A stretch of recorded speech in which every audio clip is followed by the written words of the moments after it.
स्वागत है आपका अमेजिंग दुनिया। आपने कहावत सुनी होगी, मैं उड़ती हुई चिड़िया के पर गिन लेता हूँ। जी हाँ, मैं एक ऐसे ही शख्स के बारे में बताने जा रहा हूँ जो ऊँट के पैर देख के बता देते हैं कि उस पर कितने लोग बैठे हैं। जी हाँ, आप एक नाम तो सुने ही होंगे, सैम मानेकशॉ।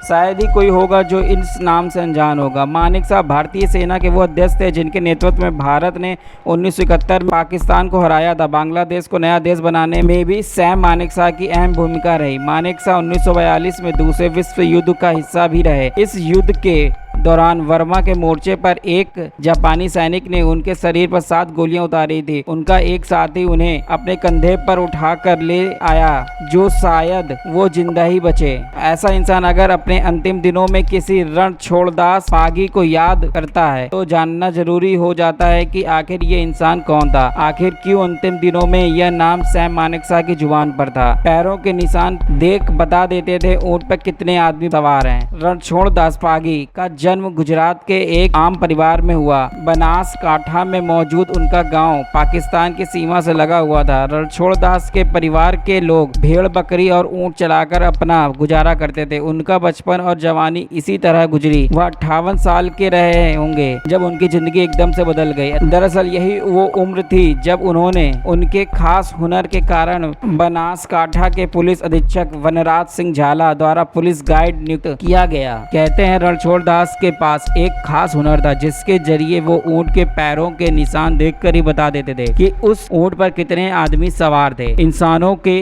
पैरों के निशान देखकर वो उनके वजन, उम्र और कितनी दूर चले गए होंगे इसका अंदाजा लगा लेते थे। खास बात यह है कि उनके अनुमान एकदम सटीक थे। रणछोड़ के इसी हुनर के आगे चलकर उन्हें भारतीय सेना का हिस्सा बनाया। उन्हें भारतीय सेना में एक स्काउट के रूप में भर्ती किया गया था। 1965 के भारत पाकिस्तान युद्ध से ठीक पहले पाकिस्तानी सेना ने क्षेत्र के कई गांव पर कब्जा कर लिया। ऐसे में रणछोड़दास को भारतीय सेना ने जिम्मेदारी दी थी कि वो दुश्मन का पता लगाए ताकि उसे खदेड़ा जा सके। जब 1200 पाकिस्तानी सैनिक पर भारी पड़ गए थे रणछोड़दास, सेना ने पागी को जो भी जिम्मेदारी दी उसे उन्होंने बखूबी निभाया। जंगल के अंधेरे में छिपे करीब 1200 पाक सैनिकों का पता लगाकर पागी उन पर भारी पड़े थे। रेगिस्तानी रास्तों पर उनपनी पकड़ के कारण उन्होंने सेना को निर्धारित समय से 12 घंटे पहले तक पहुंचा दिया था। इस मिशन के लिए मानेकशॉ ने उन्हें खुद चुना था। सैम मानेकशॉ ने ही रणछोड़दास के लिए सेना में पागी का नाम का विशेष पद बनाया था। पागी मतलब ऐसा गाइड जो पैरों के निशान पढ़ लेता हो, जो रेगिस्तान में भी रास्ता दिखाने का हुनर रखता हो। 1965 के युद्ध के बाद पागी ने 1971 के युद्ध में भी अहम भूमिका निभाई थी। इस युद्ध में पागी को सेना के मार्गदर्शन के साथ साथ मोर्चे पर गोला बारूद लाने की जिम्मेदारी दी गई थी। पाकिस्तान के पाली नगर पर तिरंगा लहराने की जीत में पागी का रोल अहम रहा था। कहते हैं उस जीत के बाद मानेकशॉ ने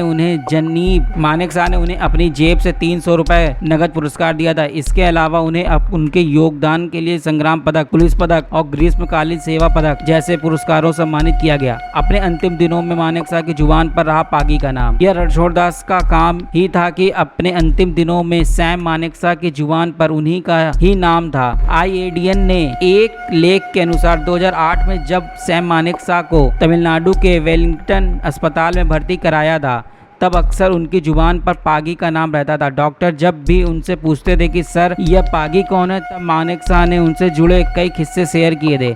बकौल मानेकशॉ 1971 में भारत ने युद्ध जीत लिया था। मानेकशॉ ढाका में थे। उन्होंने पागी को एक दिन रात खाने पर आमंत्रित किया। उन्हें लाने के लिए एक हेलीकॉप्टर भेजा गया था। चॉपर में चढ़ते समय पागी का पैर जमीन पर गिर गया। जानकारी होने पर पागी ने बैग लेने के लिए चॉपर को वापस घुमाने को कहा। मौके पर पहुंचकर जब अधिकारियों ने बैग को खोलकर देखा तो दंग रह गए। बैग के अंदर 2 रोटियां और प्याज और बेसन की एक थाली थी। यह खाना मानेकशॉ और पागी ने मिलकर खाया था। 27 जून 2008 को मानेकशॉ के निधन के बाद 2009 में पागी ने पहले सेना से स्वैच्छिक सेवानिवृत्ति ली और 2013 में 112 साल की उम्र में इस दुनिया को हमेशा के लिए अलविदा कह गए। पागी अब हमारे बीच में नहीं रहे, मगर उनका योगदान भारतीय इतिहास के पन्नों में हमेशा के लिए दर्ज है। रणछोड़दास पागी अपनी देशभक्ति, त्याग और समर्पण के लिए हमेशा याद किए गए हैं। भारतीय सीमा सुरक्षा बल ने उनके सम्मान में अपनी एक बॉर्डर पोस्ट का नाम उनके नाम पर रखा है। उत्तर गुजरात के सुईगांव अंतर्राष्ट्रीय सीमा क्षेत्र पर मौजूद इस बॉर्डर पोस्ट पर रणछोड़दास की एक प्रतिमा भी लगाई